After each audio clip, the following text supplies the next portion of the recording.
There we Welcome go. to the Fireside Chat for Fitness and Nutrition with Adrienne and Ken. Today we're going to be discussing how to set really good, achievable New Year's resolutions around fitness and nutrition, of course. Ken, would you like to kick us off? Let me just do my thing. Yes. So basically what you want to do is three things that are easy. What we want to do is set you up to succeed, not to fail, because as we always preach, consistency is golden. It's the golden rule. So what you want to do is you want to set realistic and achievable goals. So what I mean by that is, okay, Ken, Adrienne, I'm going to eat nothing but vegetables for the next month, or I'm going to run a marathon in 30 days. No, you're not going to do that. You're going to hurt yourself. So a realistic or achievable goal would be, and I'll give you an example. One of my clients, she was got her into fantastic shape. She was already in fantastic shape already.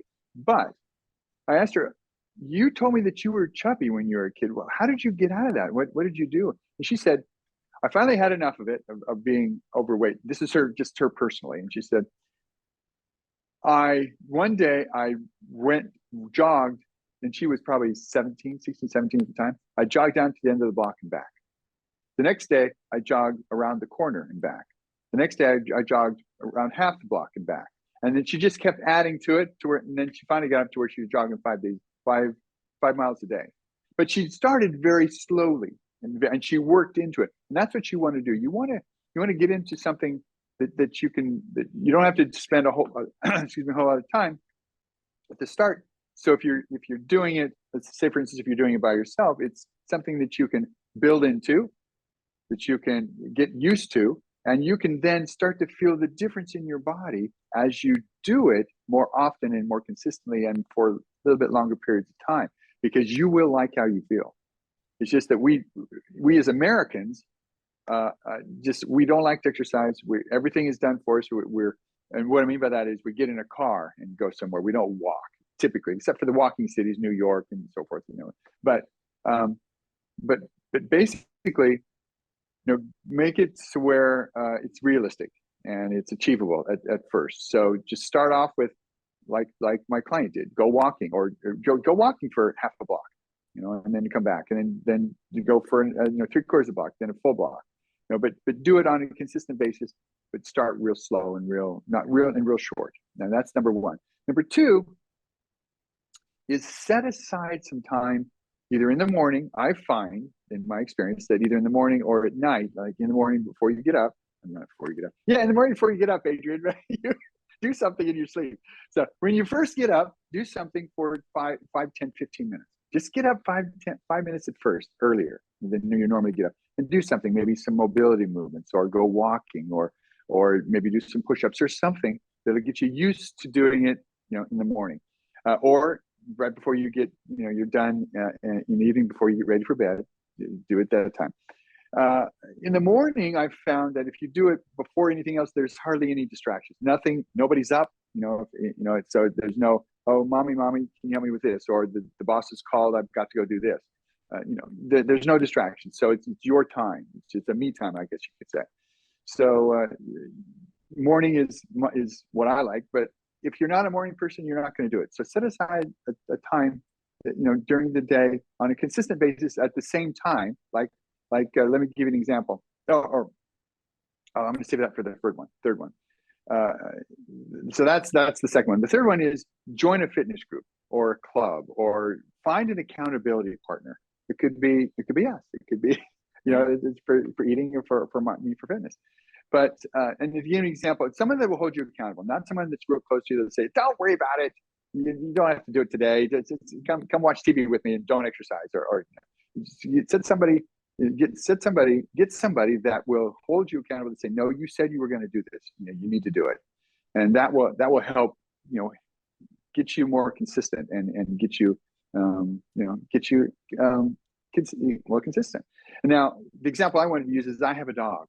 I've had a dog for 15 years, and sometimes I don't want to walk him. I just don't want to. I'm tired, but he expects me to walk him twice a day, and I walk him twice a day. And those big brown eyes look up at me and said, "I'm ready to go, Dad.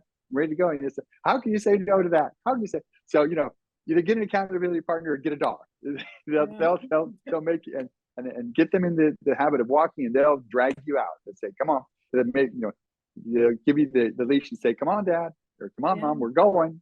So those are three things that help you with the New Year's resolutions that will help you start and get you fit.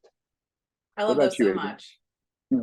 I mean, it's the realistic part is key, because so many of us start off with that changed my entire life January 1st.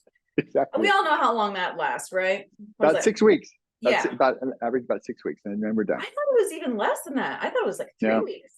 Okay, even still, it's a short amount of time. Yep, it's not very long. It's not very long. And plus, making it like work for you time-wise.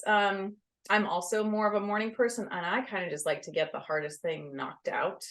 But you don't even have to schedule a class or anything. Where I started was with 5 to 6 minutes of physical activity. I would do the same thing basically every day while I listened to a 5 or 6 minute podcast to get my mind right, bust out those squats and push-ups and everything else. 5 to 6 minutes is not nothing.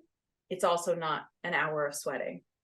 So you can make it work. And even if it's before bed, and Ken, you can probably speak more to this, sometimes exercise can be a bit activating. So maybe you don't want to do like your hardest workout, but you could do some yoga, or we discuss some TV strategies and exercise while TV. So check out our other episode 10, to get some ideas for that.